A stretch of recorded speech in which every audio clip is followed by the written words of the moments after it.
वक्फ board के जो सरपरस्त हैं इसमें जो है ये सारे के सारे ये आपस के लोग होते हैं जिनको जनता एक्सेप्ट नहीं करती, उनको ये वहाँ बिठा करके और वहाँ घोटाले करते हैं। उन बिल्डिंगों का किराया कहाँ है, जो मॉल हैं, जो हॉस्पिटल्स हैं, तो ये सारे इन्होंने किराए पे ज़मीनें दे दे करके इन्होंने घोटाला किया। ये सारा पैसा जो आ रहा है किराए का वो कहाँ गया? आप देखें कि हमारे गरीब मुस्लिम भाइयों को आज तक क्या दिया।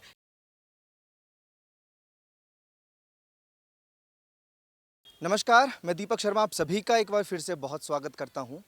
और देखिए मेरे हाथ में वही 14 पॉइंट्स हैं जो वक्फ बोर्ड संशोधन के थ्रू तय होने थे और जिनको लेकर तकरीबन पिछले एक महीने से खूब सियासत चल रही है।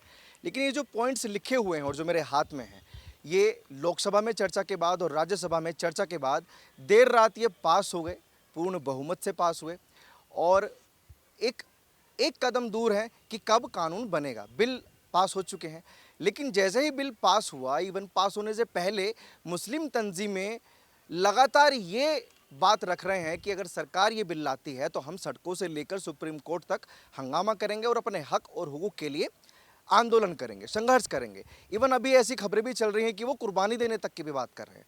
लेकिन इस मुद्दे पर चर्चा के लिए मेरे साथ नाजिर अंसारी जी हैं, जो दिल्ली प्रदेश अल्पसंख्यक के अध्यक्ष भी हैं, और उनसे हम कुछ बातचीत करेंगे कि ये जो पॉइंट्स पहले आए, क्या इन्हीं को लेकर दिक्कत है मुस्लिम जो तंजीमें है या मुस्लिम कम्युनिटी है, और जो आंदोलन की बात हो रही है वो कितनी जायज़ है। बहुत स्वागत है नाजिर जी। थैंक्स, धन्यवाद। ये वक्फ को लेकर जो चर्चा चल रही है, पास हो गया है, एक कदम दूर है कानून बनने को लेकर। सबसे पहले ये बताइए कि वक्फ बोर्ड मुस्लिम हितैषी है या मुस्लिम विरोधी है?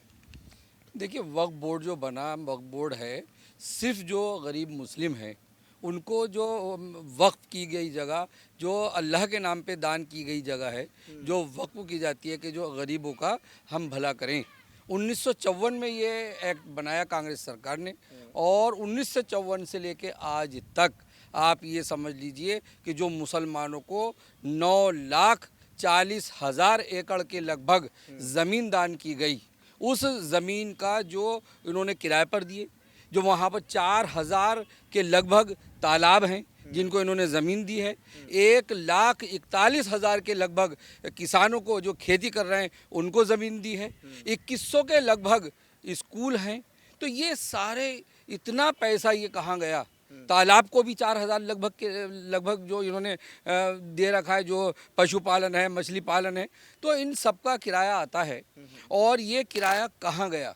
और ये वक्फ बोर्ड के जो सरपरस्त हैं इसमें जो है 5 सदस्य बनते हैं, एक चेयरमैन बनता है, एक वाइस चेयरमैन बनता है, और ये सारे के सारे ये आपस के लोग होते हैं। और ये करते क्या हैं? जो भ्रष्ट लोग होते हैं, जिनको टिकट नहीं मिलती, जिनको मंत्रालय नहीं मिलता, जिनको जनता एक्सेप्ट नहीं करती, उनको ये वहाँ बिठा करके और वहाँ घोटाले करते हैं। तो ये जो विरोध कर रहे हैं ये बिल्कुल गलत विरोध कर रहे हैं। ये कोई मुस्लिम भाइयों के कोई मतलब विरोध में नहीं है। ये एक कानून प्रक्रिया है। ये पहले जो 1954 में एक्ट बना और कांग्रेस पार्टी ने बनाया एक घोटाले के तहत, और जो घोटाला आज तक किया, आप समझ लीजिए कि इतना बड़ा जो तालाब हैं, 4,000 के लगभग तालाब, और 1,41,000 के लगभग एकड़ ज़मीन जो खेतों पर किसानों को दे रखी है, जो बिल्डिंगें हैं, जो कब्रिस्तान हैं, 3,300 के लगभग दरगाहें हैं, और स्कूल है, यूनिवर्सिटी हैं। तो ये सारा पैसा ये जो आ रहा है किराए का वो कहाँ गया? जो बिल्डर हैं उन बिल्डरों को इन्होंने ज़मीनें दे दी, उन्होंने बिल्डिंगें बना दी, उन बिल्डिंगों का किराया कहाँ है? जो मॉल हैं, जो हॉस्पिटल्स हैं, तो ये सारे इन्होंने किराए पे ज़मीनें दे दे करके इन्होंने घोटाला किया। आज प्रधानमंत्री नरेंद्र मोदी जी और घोटाले उजागर क्यों नहीं हो पाए? वही उजागर होने जा रहा है। ये कांग्रेस पार्टी के घोटाले हैं। इनके जो चेयरमैन बैठे आज तक और इन्होंने अपनी मनमानी की, कोई अदालत तो थी नहीं, अदालत भी इनकी, यही फैसला करने वाले, यही घोटाले करने वाले, यही वक्फ बोर्ड बनाने वाले, ये सारा कुछ इन्हीं का था। आज जो 9,41,000 एकड़ ज़मीन और जो उस पर 1,41,000 किसानों पर है, और 2,100 के लगभग स्कूल हैं, 4,000 के लगभग तालाब हैं, और 3,300 के लगभग दरगाहें हैं। उसके बाद 41,000 एकड़ ज़मीन कहाँ गई, उसका हिसाब इनसे ये बड़ा सवाल बनता है। इनसे लिया अच्छा, जाएगा। ये एक छोटी सी चीज़ मैं बताना चाहता हूँ। डिबेट को हम एक मिनट के लिए साइड में रखते हैं। एक जो छवि बन गई है भाजपा की कि वो मुस्लिम लोगों को लगता है कि वो हमारे अगर पक्ष में भी कोई चीज़ कर रही है तो वो हमें मंजूर नहीं है। जैसे मान लीजिए हिंदुओं के लिए छवि बन चुकी है कि कोई भी फैसला होगा वो हिंदू के पक्ष में होगा। तो ये छवि जो बन चुकी है, अब भरोसा कैसे दिलाएंगे कि हम आपके लिए ही ये काम कर रहे हैं? पहले ये चीज़ इस चीज़ को क्लियर करते हैं, उसके बाद मैं डिबेट शुरू करूंगा कि मुसलमान जो हैं भारत के, उनको क्यों लग रहा है कि बीजेपी अगर कुछ कर रही है तो हमारे खिलाफ ही होगा? ये भरोसा तो सबसे पहले दिलाना होगा ना भारतीय जनता पार्टी को। पूरा भरोसा है, और ये विपक्षी पार्टियां ही भरोसा तोड़ रही हैं और तोड़ने की कोशिश कर रही वही हैं। मैं कह रहा हूँ कि इनको भरोसा कैसे दिलाएंगे? जो दर्शक देख रहे हैं, देश देख रहा है, देश का मुसलमान देख रहा है, उनको पहले भरोसे में लेना पड़ेगा। पूरा भरोसा है भारतीय जनता पार्टी ने। आप देखिए उत्तर प्रदेश में चले जाइए आप, ये वक्फ बोर्ड के जो इमाम हैं, जो मस्जिदों के इमाम हैं और मुअज्जिम हैं, वहाँ उत्तर प्रदेश में तनख्वाहें भी नहीं हैं, और उन नमाज़ पढ़ाते हैं, इमाम साहब नमाज़ पढ़ाते हैं, मुअज्जिम साहब अजान देते हैं, उनकी तनख्वाहें नहीं। और वक्फ बोर्ड किसका? मुस्लिमों का। और मुस्लिम इमाम साहब जिनके पीछे हम नमाज़ पढ़ते हैं, सारा मुस्लिम नमाज़ पढ़ता है, उनको आप तनख्वाहें नहीं दे रहे हैं। और योगी आदित्यनाथ जी मुसलमानों को मकान दे रहे हैं, मुसलमानों की जो छतें टपक रही हैं उनकी छतें ठीक करा रहे हैं, आयुष्मान भारत योजना कार्ड दे रहे हैं, और जन औषधि केंद्र की जो दवाई जो 100 रुपए की है वो 10 रुपए में दे रहे हैं। तो इतने फैसिलिटी। वही योगी आदित्यनाथ ये भी बोल देते हैं मुस्लिम वक्फ बोर्ड नहीं। मुस्लिम वक्फ बोर्ड कुछ नहीं दे रहा। अरे तो काहे के मुस्लिम हो मेरे भाई, हमें तो वो अच्छा जो हमारे काम आएगा वो हमारा है। हमारे योगी आदित्यनाथ जी हमारे लिए काम कर रहे हैं, हम मुस्लिम भाइयों के लिए काम कर रहे हैं, वो हमारे। अरे ये काहे के ये घोटालेबाज हैं। मैं अगर दिल्ली की बात करूं, दिल्ली के अंदर जो वक्फ बोर्ड है, यहाँ पर चेयरमैन बने, सारे जो चेयरमैन बन रहे हैं अमानतुल्लाह खां आम आदमी पार्टी के, चौधरी मतीन साहब कांग्रेस पार्टी के, सारी की सारी ज़मीनें गई कहाँ? सारे कब्रिस्तान की ज़मीनें बेच खाई। आप सर्वे करें भारत देश का, और सर्वे में मैं गारंटी से लिख करके दे रहा हूँ, और अपने मुस्लिम भाइयों से भी मैं कहना चाहता हूँ कि आपको इस बात को समझना होगा कि 1954 से लेकर आज तक जो वक्फ बोर्ड बना और कांग्रेस पार्टी का राज रहा, आज तक कौन सा मुस्लिम भाई ऐसा है जिसका एडमिशन वक्फ बोर्ड ने फ्री करा दिया हो? कौन से ऐसे विधवा महिलाएं, हमारी परेशान गरीब औरतें, उनकी बच्चों की शादी करा दी हो? जो गरीब बच्चे हैं उनको बिजनेस करा दिया हो? जो हमारी बहनें भाई जो गरीब हैं उनको मकान दिला दिया हो? जो ये कुछ भी इन्होंने आज तक नहीं किया। और जो विपक्षी पार्टियां हमारे मुस्लिम भाइयों को बहकाने का काम कर रही हैं, आज हमारा सारा मुस्लिम भाई समझ गया है कि प्रधानमंत्री नरेंद्र मोदी जी हमारे हैं, योगी आदित्यनाथ जी हमारे हैं, भारतीय जनता पार्टी हमारी है, भारत सरकार हमारी है, और वक्फ बोर्ड का घोटाला करने वाले, मुस्लिमों का नाम बदनाम करने वाले ये हमारे नहीं हैं। अंसारी साहब, एक सवाल, आपने बोला कि मुस्लिम समाज भी मानता है कि मोदी जी भी हमारे हैं और योगी आदित्यनाथ भी हमारे हैं। आपने कहा कि योगी आदित्यनाथ मुस्लिमों को मकान दे रहे हैं, लेकिन खेला वो भी कर देते हैं। अभी उन्होंने बोला कि 50 मुस्लिम घरों में 10 हिंदू नहीं रह सकता, लेकिन 100 हिंदुओं के बीच में एक मुसलमान सुरक्षित रह सकता है। तो भरोसा कैसे करेंगे फिर? ये ऐसा कुछ नहीं है। हमारा देश वो का किस वे में बोला होगा, ये थोड़ा सा क्लियर कर सकते हैं? हमारा देश का हिंदू मुस्लिम भाई सब हर जगह रह रहे हैं, ऐसा नहीं है। और सब हमारा देश का हिंदू मुस्लिम भाई एकता के प्यार मोहब्बत और एकता के साथ यहाँ रहते हैं। और उन्होंने किस तरह कह दिया, क्या कहा क्या नहीं कहा मैंने नहीं सुना, लेकिन भारतीय जनता पार्टी के संविधान नहीं है।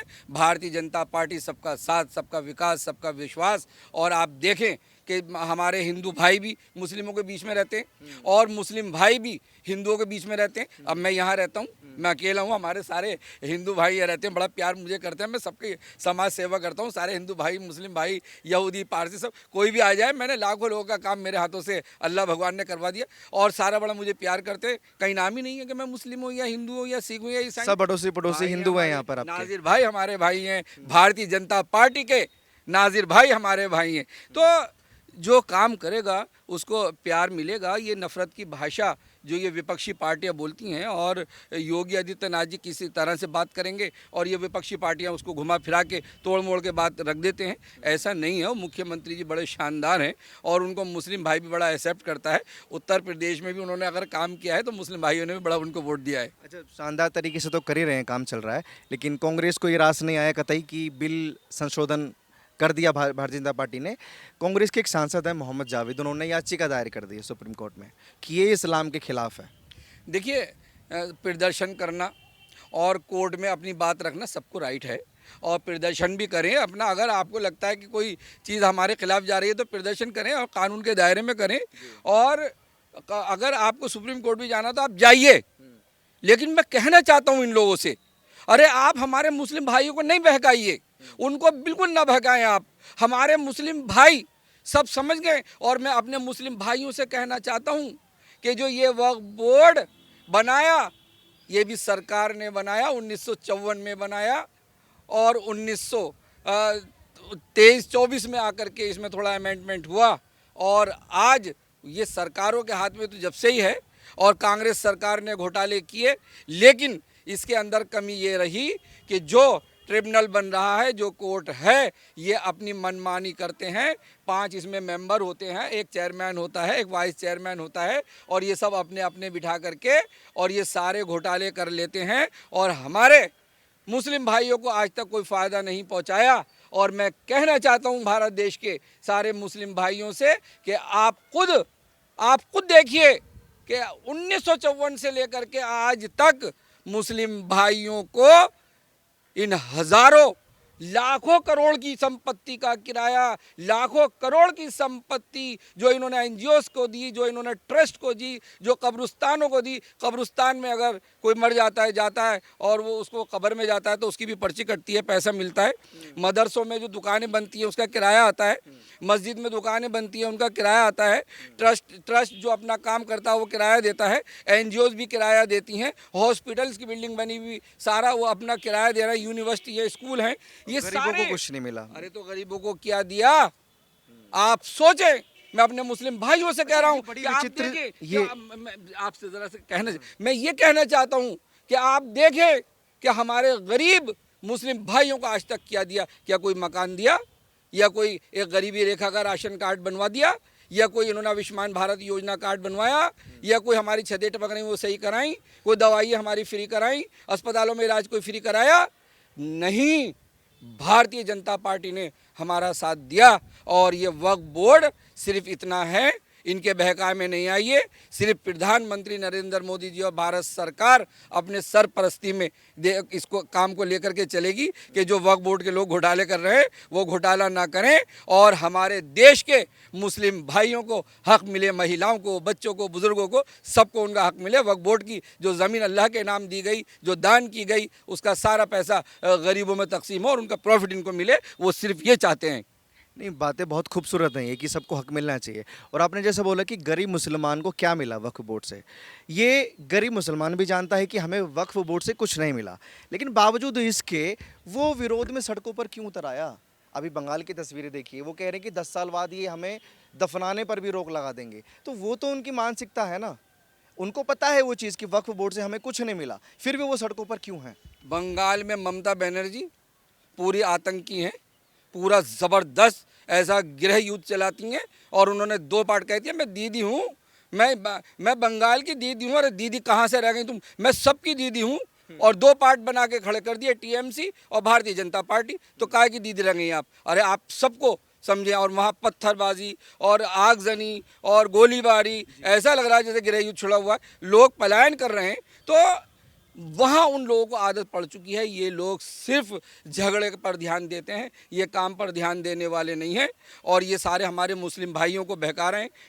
और काली पट्टी बांध दीजिए, आप ये प्रदर्शन कीजिए, आप हमारे साथ चले जाइए, और ये इस्लाम मज़हब पे हमला हो रहा है, ये इस्लाम मज़हब के ख़िलाफ़ हो रहा है। भारतीय जनता पार्टी, भारत सरकार सारी ज़मीनें, मस्जिदें, मदरसे की सारी ज़मीनें ले लेगी। अरे कहाँ से? वो तो सिर्फ सरपरस्त हमारे बन रहे हैं कि हमारे लिए अगर कोई गलत करता है। और देखिए ये भी क्यों कर रही है भारत सरकार, भारतीय जनता पार्टी? इसलिए कर रहे हैं, प्रधानमंत्री नरेंद्र मोदी जी किस लिए कर रहे हैं कि 10,000 भारत देश के मुसलमानों ने कंप्लेंट की है और उस कंप्लेंट के ऊपर अब एक्शन हो रहा है। और जब उन्होंने सर्वे किया और जांच एजेंसियों ने अपना काम किया तो पता चला कि वाकई जो हमारे देश के सारे मुस्लिम गरीब हैं उनको कुछ नहीं मिला है आज तक, और ये सारा घोटाला कर गए, सारे कब्रिस्तान की ज़मीनें खा रहे हैं। अब पता चलेगा कि कौन सी ज़मीन कहाँ है, किस बिल्डर पे है, कब्रिस्तान की ज़मीन कहाँ पर है और दरगाहों की ज़मीन कहाँ पर है। ये सारी ज़मीनों का घोटाला मिलेगा। आज की डेट में मैं भारत देश के सारे मुस्लिम भाइयों से मैं ये अपील करना चाहता हूँ कि अब आप प्रदर्शन भी करें तो बहुत सुकून के साथ शांतिपूर्वक आप प्रदर्शन करें। इसमें कोई ऐसा मामला नहीं है, ये सिर्फ हमारे भलाई के लिए है।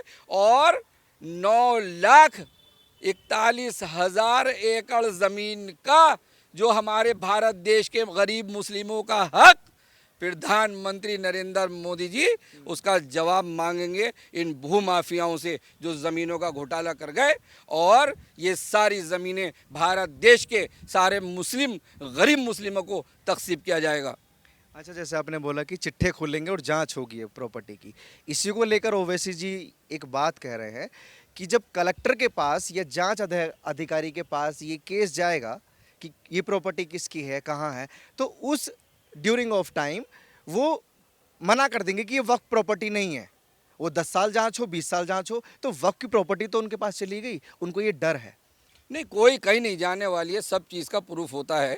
मैं किसी मकान में रह रहा हूँ, कोई ज़मीन खरीद रहा हूँ, कोई जगह खरीद रहा हूँ, शुरू से लेकर आज तक खेती की किसानी सारी ज़मीनें जो हैं सब खतौनी वगैरह सब होती है, सारी चीज़ होती है, उसके गवाह भी होते हैं और उसका इन्वेस्टिगेशन होता है। उसकी जांच एजेंसियाँ बैठी हुई हैं, वो अपना काम करेंगी, आस पड़ोसी से पूछेंगी, गाँव वालों से पूछेंगी, शहर वालों से पूछेंगे, सबसे जानकारी लेंगे और सब पटवारी वगैरह सब बैठे हैं, सब पता चल जाएगा। ऐसा नहीं ओवैसी साहब को किस चीज़ का डर फिर? ओवैसी साहब को डर नहीं है। ओवैसी साहब को मुस्लिम भाइयों का वोट चाहिए, उन्हें सत्ता चाहिए, काम नहीं करेंगे। आज तक उन्होंने भी कोई काम नहीं किया। क्या काम किया मुस्लिम भाइयों को? सिर्फ बहकाने का, भड़काने का और लड़ाई झगड़े कराने का, यही काम करना है। ये अखिलेश जी करते हैं। मुजफ्फरनगर में देखो कैसे उन्होंने दंगा तकड़ा कराया और कैसे हिंदू मुस्लिम भाइयों को लड़ा करके कमज़ोर कर दिया। कारोबार आज तक नहीं संभल पाए। वो तो योगी आदित्यनाथ जी बैठे हैं जिन्होंने योजनाएं दे दे के थोड़ा सा उनको संभाला है, नहीं तो और जाने भी चली गई, कितने नुकसान हुए और कितना रोजगार कमज़ोर हुआ। आज उठाने का काम योगी आदित्यनाथ जी कर रहे हैं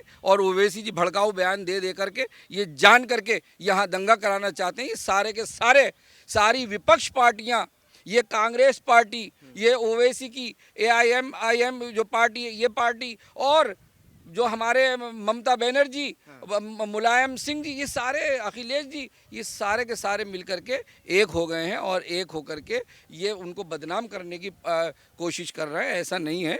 प्रधानमंत्री नरेंद्र मोदी जी ने बड़ा अच्छा देश के लिए काम किया है। ट्रिपल तलाक का भी इन्होंने बड़ा विरोध किया था और ट्रिपल तलाक का ये कानून ऐसा नहीं होना चाहिए, बड़ा गलत है, शरीयत के ख़िलाफ़ है। आज उसी कानून को वो मुस्लिम कंट्रियों में भी लगा हुआ है और मुस्लिम कंट्रियों में भी चालू है। और आज जो हमारी देश की बहनों को फ़ायदा हुआ तो वो प्रधानमंत्री नरेंद्र मोदी जी को ही वोट कर रही हैं। तो कैसे उनको ये रोकेंगे? इनको डर है कि ये काम बढ़िया कर रहे हैं कि सारा हमारा वोट मुस्लिम वोट कहीं भारतीय जनता पार्टी में न खिसक जाए। अच्छा, जैसे मैं कुछ तस्वीरें देख रहा था इसी से रिलेटेड, तो मुझे एक चीज़ समझ में आई कि लोग जो सड़कों पर उतर रहे हैं वो एक बात पर बड़ा जोर दे रहे हैं कि मुस्लिम के साथ ही छेड़छाड़ क्यों? कभी ये ट्रिपल तलाक ले आते हैं, कभी UCC की बात करते हैं, अभी वक्फ बोर्ड की बात कर रहे हैं। बाकी धर्मों के तो ये बात ही नहीं करते भारतीय जनता पार्टी वाले। धर्म से तो कोई मतलब ही नहीं है और इसमें वक्फ बोर्ड में भी धर्म से कोई मतलब नहीं है। ये तो विपक्षी पार्टियां ये बहला, चुनाव आ रहे हैं बिहार में भी चुनाव है। अब चुनाव को लेकर के हम जीत जाएं और मुसलमान भाइयों को हम बहका दें और बिहार के अंदर मुस्लिम भाई नाराज़ हो जाए और भारतीय जनता पार्टी को वोट ना मिले और हमें मिले, ऐसा नहीं होने वाला है। जनता भी सब समझ गई है और भारतीय जनता पार्टी और भारत सरकार सारा काम बढ़िया कर रही है और सारा मुस्लिम्स ये भी समझ गया कि हमारे हक में प्रधानमंत्री नरेंद्र मोदी जी, भारत सरकार ये हमारे हक में काम कर रहे हैं। और आप देखिएगा इनको ही भारतीय जनता पार्टी को वोट मिलेगा, इनको जनता नकार देगी बिहार में भी। नहीं, बिहार के जैसा आप जिक्र कर रहे हैं, बिहार में तो सर दिख रहा है सर, वहाँ कई नेता साथ छोड़ चुके हैं नीतीश कुमार का। देखिए, हमारे भारतीय जनता पार्टी का कोई भी कार्यकर्ता बड़ा मेहनती, बड़ा ईमानदार और सेकुलर है और जो लोग इस तरह का काम कर रहे हैं वो भारतीय जनता पार्टी के कार्यकर्ता हो ही नहीं सकते और वो हमारे नेता हैं ही नहीं। जो इस तरह का काम कर रहे हैं। लेकिन देश के तो नागरिक हैं। देश के नागरिक हैं, कौन मना कर रहा है? देश के सब नागरिक हैं। मैं तो सभी से कहना चाहता हूं कि हम सब देश के नागरिक हैं, और विपक्षी पार्टी से भी कहना चाहता हूं, आप सब हम भाई भाई हैं, देश के नागरिक हैं मेरे भाइयों। ऐसा काम करो जैसे भारतीय जनता पार्टी कर रही है, प्रधानमंत्री नरेंद्र मोदी जी कर रहे हैं, भारत सरकार कर रही है। आप लड़ाने भिड़ाने की बात ना करें, आप आतंक फैलाने की बात ना करें, आप लड़ाइयों की बात ना करें। आप ये बस इसी कोशिश में रहते हैं कि किसी तरह दंगा हो और दो पार्ट हो जाएं, एक हिंदू भाई एक तरफ और मुस्लिम भाई एक तरफ, और हम मुस्लिमों भाइयों का सारा वोट अपनी जेब में रख के ले जाएं और हम सत्ता में आ जाएं। लेकिन ऐसा नहीं होने वाला है। ऐसा नहीं हो। अच्छा, ये जो कुछ पॉइंट्स हैं, इसमें एक पॉइंट्स को लेकर मैं आपसे कुछ पूछना चाहता हूँ। हाँ, ये जो है कि गैर मुस्लिम सदस्यों को इसमें शामिल किया जाएगा, इसको लेकर बड़ी सियासत है कि क्यों आखिर हमारे मज़हब की चीज़ों में कोई दूसरे मज़हब का इंसान घुसेगा। ये जो पॉइंट्स है, गैर मुस्लिम सदस्य को भी मिलेगी जगह, इस पॉइंट्स को लेकर आपको लगता है कि क्या आपत्ति होनी चाहिए? देखिए, गैर मुस्लिम इसमें अगर आ जाते हैं, हिंदू भाई आ जाएं, यहूदी आ जाएं, पारसी आ जाएं, जैनी आ जाएं, कोई भी आ जाए, ईसाई आ जाए, ये तो इसमें सिर्फ एक फैसले में वो बैठेंगे, और वो हमारी संपत्ति थोड़ी लेंगे। वो हमारी मस्जिद, मदरसे, दरगाहें, इनसे मतलब नहीं है। वो तो सिर्फ गरीबों को न्याय दिलाने के लिए वो बैठेंगे और अपना टाइम देंगे कि कोई किसी के लिए गलत ना करे, क्योंकि वक्फ बोर्ड से सारा भरोसा उठ गया है सरकार का, कि उन्होंने देखा कि इन सारे के सारे सदस्य, चेयरमैन, ये सब सारे मिल करके, और बिल्डर उनसे मिल करके और उनकी संपत्ति कौड़ियों में ले करके और फिर जगह बना बना करके वो बेच रहे हैं, और उन्होंने 1 रुपया भी इनको गरीबों को नहीं दिया। वो पैसा कहाँ है? अब इनसे हिसाब किताब होने वाला है, और हमारे वक्फ बोर्ड से हमारे जितने भी गरीब मुस्लिम भाई हैं उनको भी हक मिलने वाला है। और ये तो सिर्फ वही लोग हैं, डरने की जरूरत नहीं है देश के मुसलमानों को। ये प्रदर्शनों में वही लोग लेके जा रहे हैं, और ये वो लोग हैं, विपक्षी पार्टियों के कार्यकर्ता हैं, और उनको भी पैसे दिए जा रहे हैं 500-500 रुपए के, आप रोडों पे आइए। ये वो लोग हैं जो प्रदर्शन बेफजूल करेंगे। आप जाइए माहौल खराब करने के लिए। और आप देखिए, मैं आपसे ये भी कहना चाहता हूं कि आप वहाँ प्रदर्शनकारियों पे जाइए जो इस तरह के प्रदर्शन करेंगे विपक्षी पार्टियों के लोग। वो हमारे मुस्लिम भाई ऐसे नहीं है कि जो मुस्लिम भाई सड़कों पे आ जाएं, वो विपक्षी पार्टियों के सारे कार्यकर्ता माहौल खराब करने की कोशिश करेंगे एक वोट लेने के लिए। अगर आप उनसे जा कर के पूछेंगे कि आप ज़रा बताइए वक्फ बोर्ड क्या है, आप प्रदर्शन क्यों कर रहे हैं, क्या रीज़न है, आपको तकलीफ़ क्या है, क्या आपका नुकसान हो रहा है, कहते हैं हमें पता ही नहीं है, हम तो नेताजी के पीछे पीछे हैं, हमें नेताजी लाए कांग्रेस पार्टी के, समाजवादी पार्टी के, टीएमसी पार्टी के। तो ये सारे लोग इस तरह की ये बात करेंगे, उन्हें कोई जानकारी नहीं है, बड़े भोले हैं। मैं तो कहना चाहता हूँ ये हकीकत है, और हमारे चैनल पर ही एक ऐसी न्यूज़ भी है जो मैंने कल कवर की थी। लेकिन अभी आखिर में देश के मुसलमानों से आप क्या कहना चाहेंगे? मैं देश के मुसलमानों से ये कहना चाहता हूँ कि कोई हमारी संपत्ति नहीं छीनी जा रही, कोई हमारी मस्जिद नहीं छीनी जा रही, हमारी कोई ज़मीनें नहीं छीनी जा रही। 9,41,000 एकड़ ज़मीन जो हमें दान में मिली, उसका हिसाब चाहिए जो घोटाला किया कांग्रेस पार्टी ने और इन लोगों ने, कि वो ज़मीनें गई कहाँ, और उनका किराया जो इतना आता है, जो आज तक हमारे गरीब मुसलमान भाइयों को हक नहीं मिला, तो उनको हक दिलाने का काम भारतीय जनता पार्टी करेगी, भारत सरकार करेगी, प्रधानमंत्री नरेंद्र मोदी जी करेंगे। और आपसे मेरी अपील है कि इनके कहने में नहीं आइए, कोई प्रदर्शन नहीं कीजिए, कोई हमारे मज़हब में कोई इंटरफेयर नहीं हो रहा है, हमारी ज़मीनें नहीं छीनी जा रही हैं। हमें हक दिलाने का, न्याय दिलाने का प्रधानमंत्री नरेंद्र मोदी जी और भारत सरकार काम कर रही है। अब गरीबों का भला होगा, गरीबों का भला होगा। बहुत शुक्रिया अंसारी जी। नाजिर अंसारी जी हमारे साथ जुड़े हुए थे इस मुद्दे पर, जो बेबाक और बेधड़क अपनी बातें रखते हैं, अल्पसंख्यकों की हक की बात भी करते हैं। आप लोग अपनी राय प्लीज़ कमेंट सेक्शन में दीजिए कि जो प्रदर्शन की बातें हो रही हैं, कुर्बानी की बातें हो रही हैं, धरने की बात हो रही है, शाहीन बाग बनाने की बात हो रही है, वो आखिर क्यों की जा रही है। अपनी राय प्लीज़ कमेंट सेक्शन में रखिए, और ऐसी खबरों के लिए आप देखते रहिए ओ न्यूज़ हिंदी।